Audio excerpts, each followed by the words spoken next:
Good morning, and thank you for joining Spear's HY 2025 pre-close presentation. It's just on 11 o'clock and we're going to kick off, and we are greeting you from a chilly Cape Town. The first half of the year has not been without its challenges, but also has been a period of renewed optimism and hope for all South Africans.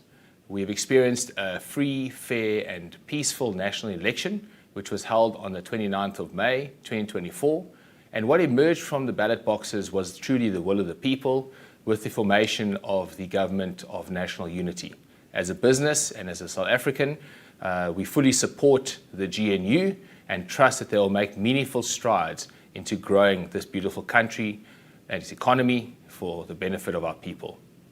The Western Cape experienced governance continuity under the astute leadership of Premier Alan Winde and his phenomenal team, and we look forward to continued collaboration and benefit of the working relationship we have with the provincial government, the local authority, so we can all continue to drive the growth objectives of the Western Cape. As mentioned in the FY24 final results presentation, we were not satisfied with the extent of the Spear vacancy factor at the end of the last financial period, and we undertook to shareholders that we would intently focus on mitigating this vacancy further and further in the portfolio. I'm extremely proud today as to how the team has delivered on this mission and how they've taken hold of that and delivered on that promise that we made to shareholders in May of this year. I believe that this will reflect in the pre-close today and will also be a growth driver for us in the 2025 financial year. Despite the challenging trading environment, higher interest rate environment, we are still very optimistic that tough trading conditions and tough economic conditions will not remain with us forever. And we are now starting to see the economy pick up, tenant demand increase, and a lot of activity within the real estate sector as we navigate through the balance of the year. As the only regionally focused REIT listed on the JSE, Spear has benefited and will continue to benefit from its Western Cape only focus and the strengthening of the macroeconomic conditions both in the Western Cape and in South Africa. On a year-to-date basis, for the most part, operationally, the business is traded in line with management's forecast, with the exception of the severe weather conditions experienced during the months of June to August of this year. However, as always, we have acted quickly and decisively to ensure operational continuity throughout the period. If you have any questions during the course of the presentation this morning, please email them through to info@spearprop.co.za and we'll answer them straight after the presentation. Just having a look at what I'm going to cover in the presentation today, and we'll kick off with the environmental and operational update. Spear's mission is to be the leading Western Cape focused REIT and to grow our distribution per share and to also operate within the top quartile of our peer group. Spear's year-to-date can be summarized as follows. In terms of operating environment, trading conditions have remained challenging due to the impact of rising operating costs, subdued economic growth, and high interest rates. However, green shoots have accelerated post the formation of the GNU, as tenant commitments both in the new let space and lease renewals show notable momentum, success, and trust in a better tomorrow. We've seen a material let-up in Spear's vacancies, which are reflective of an improved trading environment, in particular from the month of June 2024. We are now here today with around 155 days without load shedding. This has boosted tenant output, confidence, and has bolstered the greater economic activity across the board. However, as mentioned, the severe weather conditions obviously have had an impact. However, we believe that we'll be in a position to work hard and absorb these impacts as we navigate through the balance of FY25. In terms of operating costs, they have remained a challenge. The interest rate environment for most businesses in South Africa has had a negative impact on the bottom line. However, we are optimistic that by come September, the South African Reserve Bank will start to reduce the interest rate of the country, as we've seen both global and local factors pointing in this direction.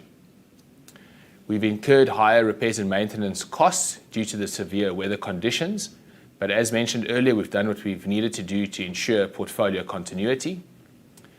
We've absorbed the City of Cape Town's winter electricity tariff in the first 6 months of the year.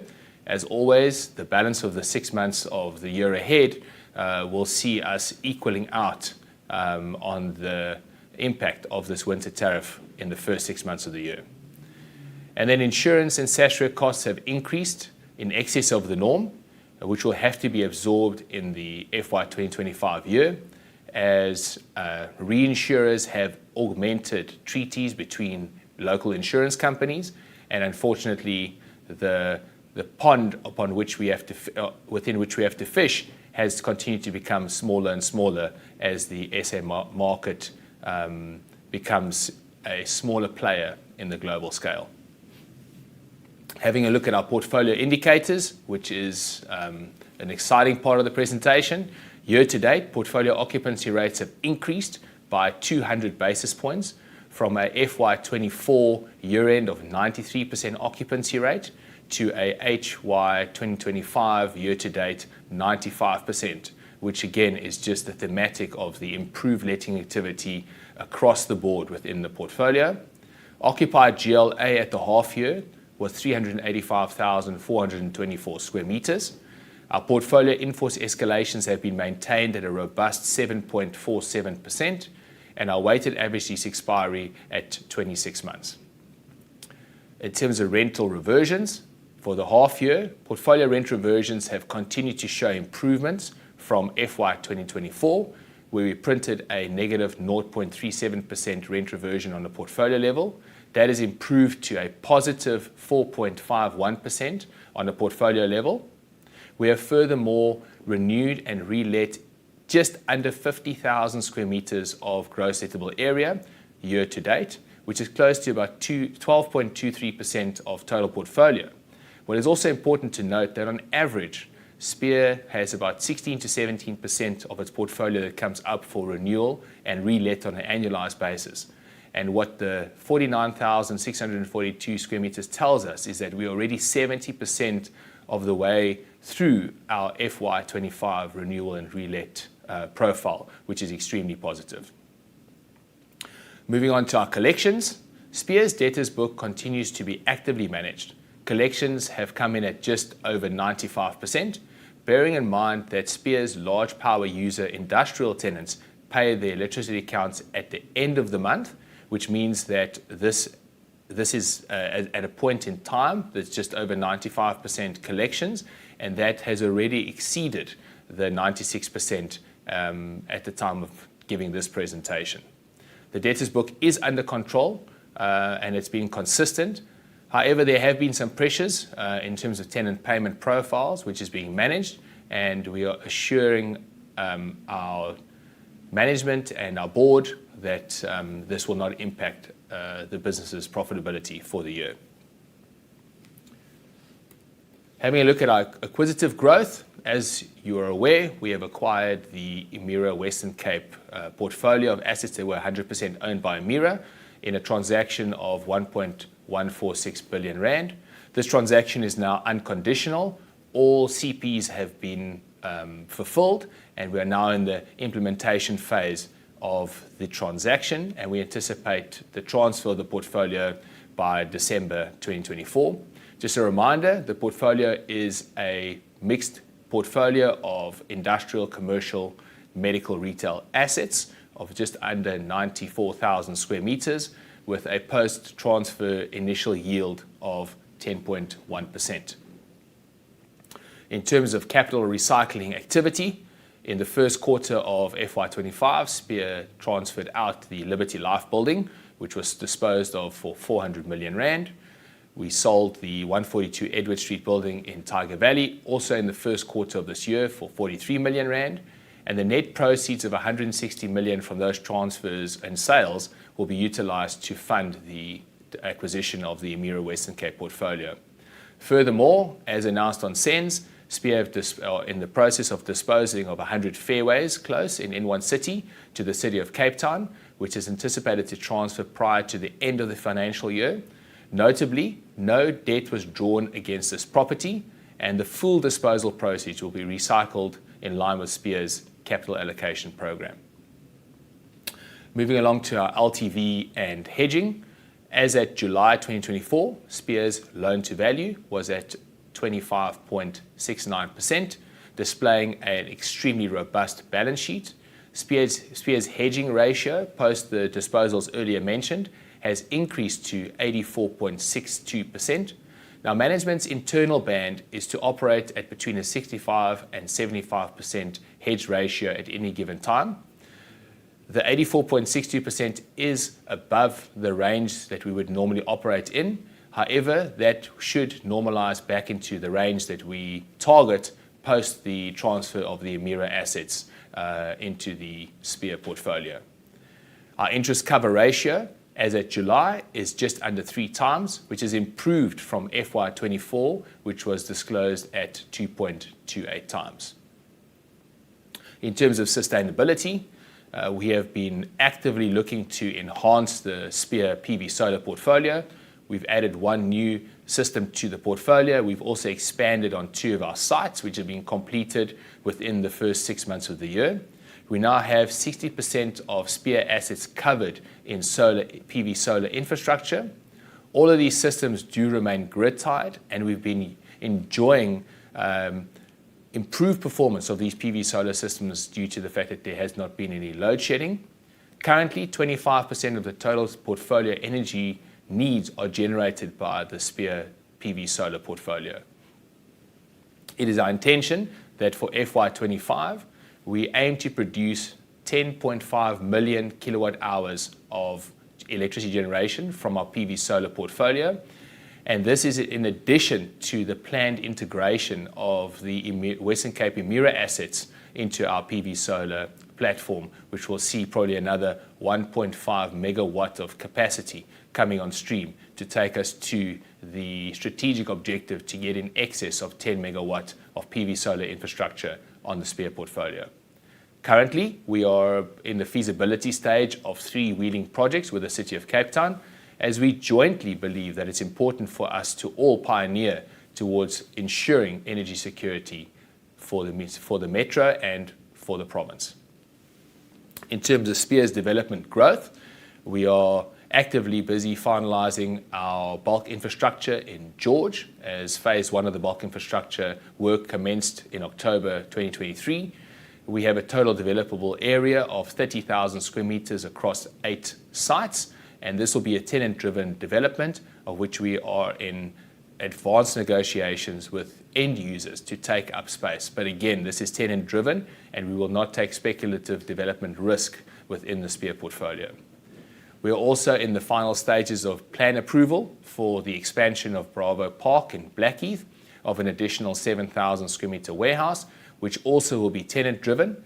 And just given the activity across the real estate sector, but specifically in the industrial sector within Cape Town, we believe that this particular warehouse will be tenanted in the not-too-distant future.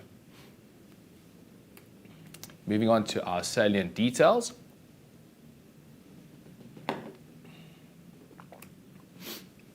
Spear owns 27 high-quality Western Cape assets with a portfolio value of 4.19 billion. Post the implementation of the Western Cape Emira portfolio, Spear's assets under ownership by December would be in the region of 5.3 billion. Portfolio value has decreased from FY24 as a result of the disposal of the Liberty Life building and 142 Edward Street, and therefore you will see a decrease of 9.41%. Our average property value is at 152 million rand. Our average property value per square metre is at 10,174 rand a square metre, which is maybe something just to mention that as an investor, you can get access to high quality Western Cape real estate, giving you a sustainable income at an entry point of 10,174 rand a square metre, which is way below replacement on a diversified portfolio basis. And given the fact that there's limited land opportunity and increased construction costs, we feel that this is a great value proposition and reflective of a good investment opportunity. Our average in-force escalation is at 7.47%. Portfolio GLA as at the year to date, 405,709 square meters, with a portfolio occupancy rate of 95%. As mentioned earlier, our weighted average lease expiry is 26 months. It's always our intention to try and drive up the lease expiry profile of the business to as high as possible. But as many of you know, that for us, it's about tenant preservation and rent preservation.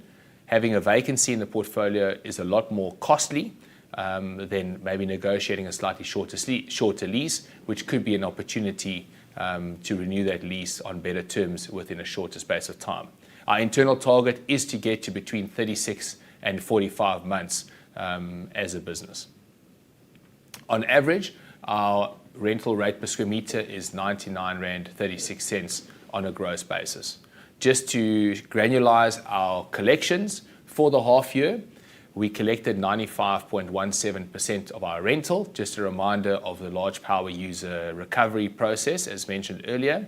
On an industrial basis, we recovered 94.19%. On a commercial basis, 96.28%. And on a retail basis, just under 93%. Moving on to the financial snapshot. Management is still firm with the view that our proposed payout ratio will be 95%. Spear's SA REIT cost to income ratio is 45.65%. Our admin cost to income ratio is at 6.02%. Spear's tangible net asset value per share is 11.66 rand. That has decreased by about 1.1% post the year end as a result of the disposal of the Liberty Life building and 142 Edward Street. Robust loan to value at 25.69%. And again, our strategic band is to operate at between 38 and 43%.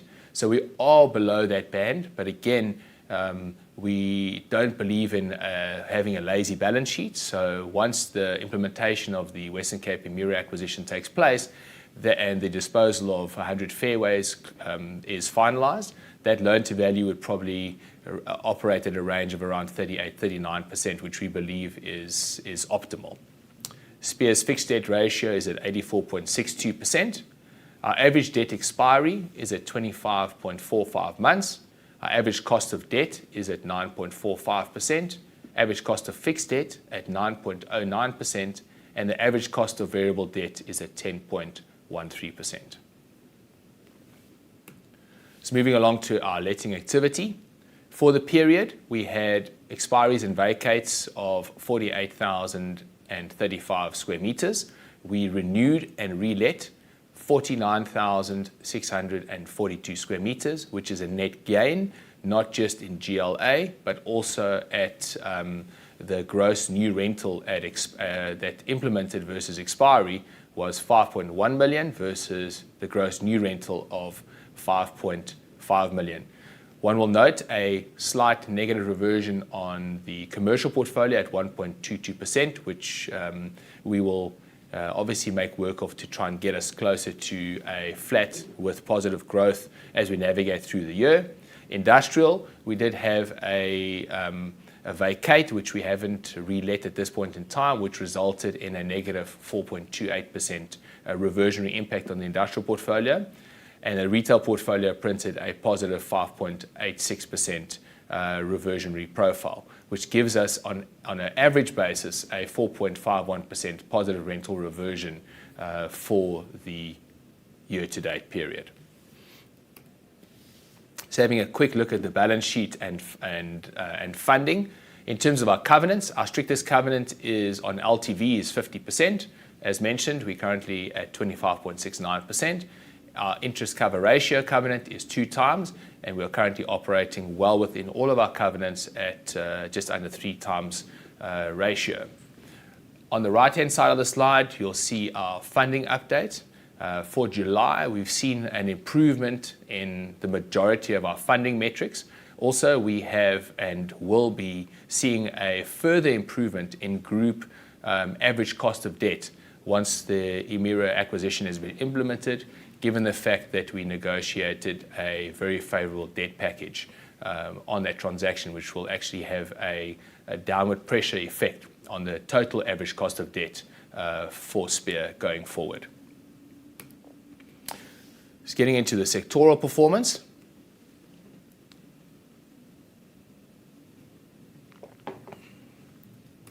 Now, Spear's portfolio has continued to display resilience across the board.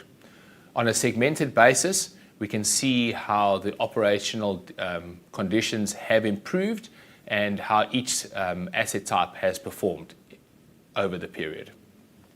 In terms of retail, which comprises about 12% of the portfolio, just under 47,500 square meters, occupancy has increased by 127 basis points from FY24 to 96.81%. Collections of just under 93%. We saw a positive reversionary print of 5.86% with a in-force escalation of 7.48% for the period. As mentioned previously, trading remains consistent within the convenience retail portfolio and destination retail portfolio that Spear owns. And we've seen that nationals are allocating capital to the expansion of stores. And for us, there's also a great credit risk underpin, because 41% of our tenants are nationals. And we look forward to seeing how the increased CapEx spend and increased footprints will continue to improve and impact the Spear retail portfolio.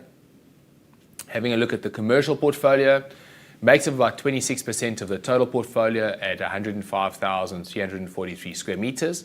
Occupancies at the half year had increased by 587 basis points from FY24. We were at 84.37% occupancy rate. That has increased to 90.24%.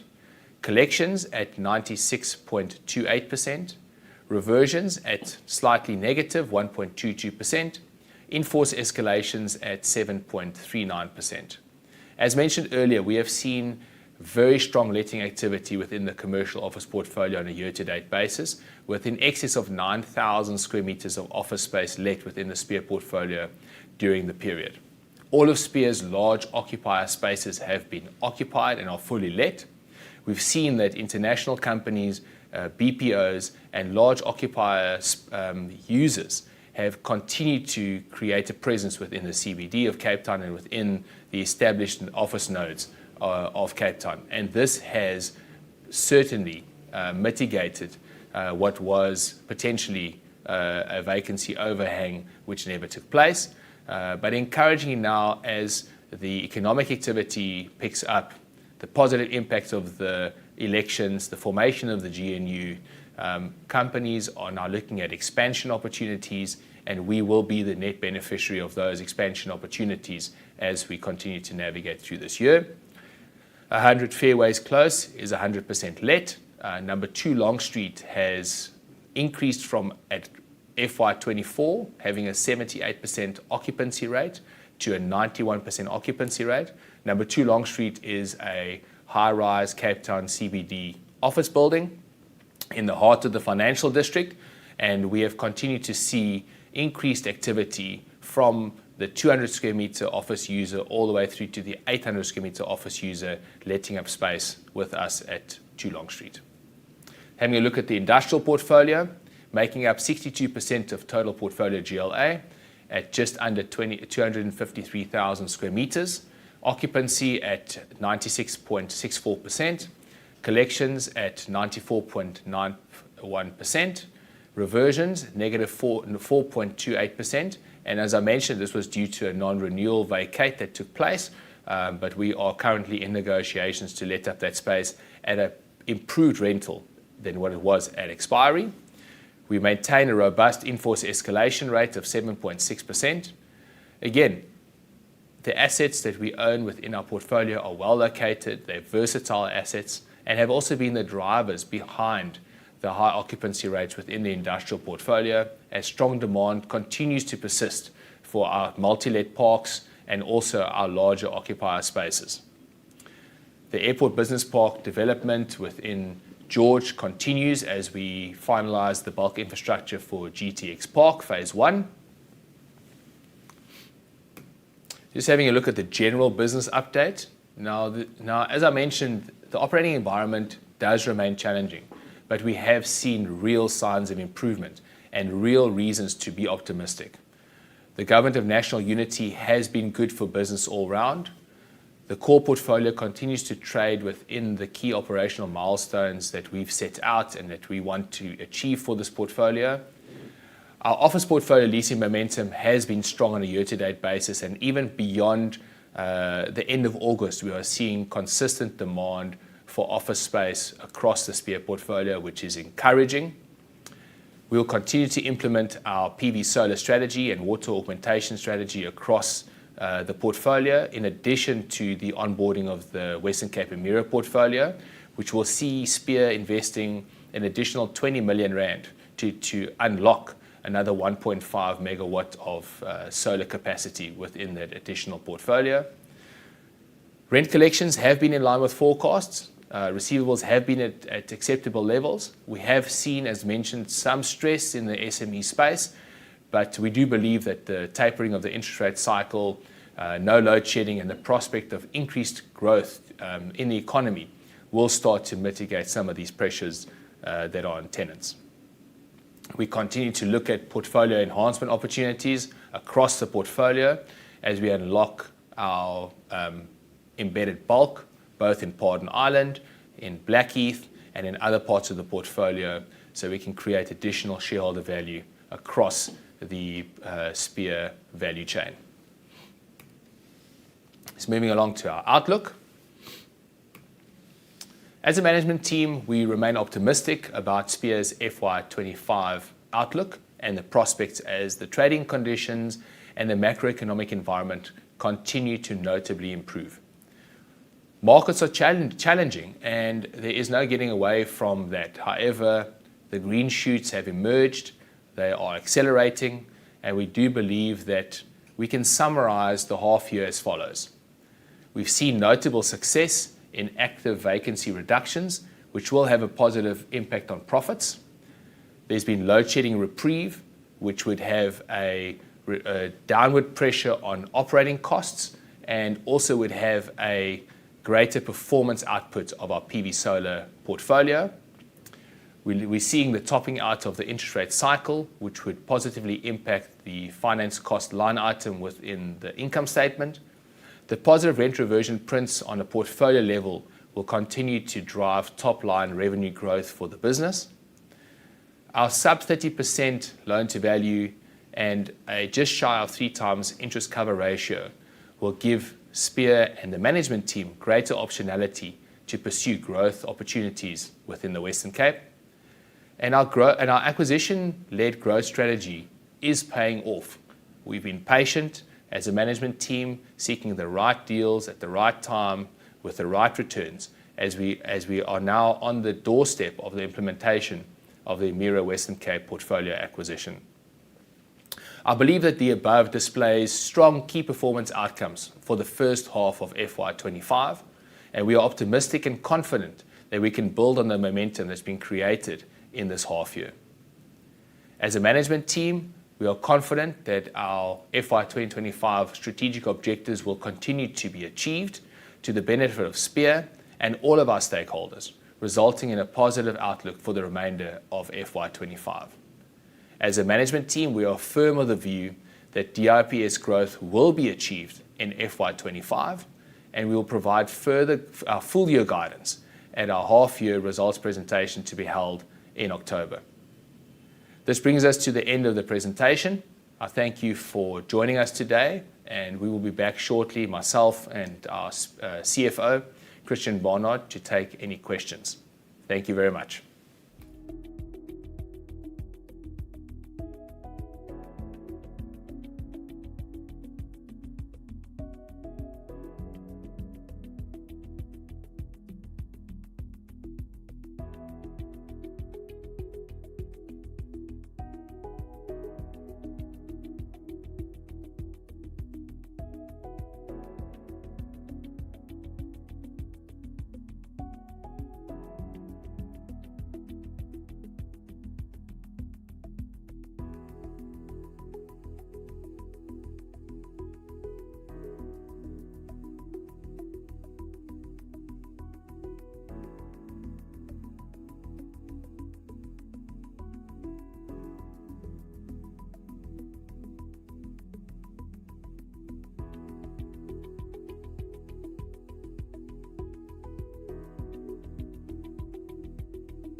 Welcome back to the Spear HY 2025 pre-close Q&A. I'm joined here by Spear CFO, Christian Barnard, and we are going to there's two questions that have come in from Intombo Wealth. Taylor Ginsberg has asked the following questions, and we'll keep monitoring just for a few seconds after we answer these questions in case any other questions come in. But as always, as a management team, we remain highly accessible. And if you have any further questions, you have the channels to reach out to us. Alternatively, info@spearprop.co.za. Thank you. Thank you. The first question from Taylor is, are you looking to acquire any new assets? And if yes, which sector do you want to expand into, either retail, commercial, logistics, etc.? Yeah, so strategically, we kind of have a first things first principle. So we've made the acquisition of the Western Cape Emira portfolio. That is now in its implementation phase. Consists of 13 assets of just under 94,000 square meters. We are a team that wants to implement this transaction in the right manner. So we don't want to be overly stretched in that sense of just looking for further acquisitions while that's taking place. So we want to do a good job onboarding that portfolio. Once that portfolio has been stabilized into the Spear Asset Management platform, then certainly we would look to increase our acquisition action, specifically within the industrial and convenience retail subsectors. We also have stated that we would like to expand our portfolio investment strategy to data centers, but that is a future dated opportunity as and when it arrives. But within the industrial subsector, we'll invest into logistics, warehousing, manufacturing, urban logistics, multi-let industrial parks, medium, small and large scale industrial real estate solutions, and then within the retail space, as mentioned, convenience retail assets. Second question also from Tyler. What is the average cap rate that you have used in your valuations? So Kim, our Chief Investment Officer, does our valuation. So currently our interim valuations are in process, so we don't have that specific number yet. But if you do refer to page 95 of our integrated report for FY24, you would note the table disclosing the cap rates, exit cap rates, discount rates, all the information. But across the portfolio, the average cap rate was 8.76 and the average exit cap rate was 8.88%. Then there's another question that came in from Capano at Marzi Capital. Post disposal and EMI acquisition, where does your LTV land? What is the long-term sustainable LTV for Spear? So post the disposals and the Emira acquisition, the LTV will land at between 38 and 39%. We want to make sure that we don't have a lazy balance sheet. We also want to make sure that the balance sheet is not overly stressed. So operating at between a 38 and 43% loan to value at any given time, which is also dependent on where we find ourselves within the interest rate cycle, would be the strategic band upon which where we would like to operate. And if I may add, we also prepared a detailed Category 1 circular disclosing this information to show, which obviously is previously to any inclusion of fair value adjustments at the interim stage. Given the significant reduction of vacancy, improved rentals we've seen, we do expect some positive momentum in valuations, which will further bolster LTV, pressing it lower towards the 39 to 38% at interim stage. And that is it for now. Thank you very much. This brings us to the end of our HY 2025 pre-close presentation. Thank you for attending the presentation today. Thank you for your ongoing support, and we'll see you in October. Have a great weekend.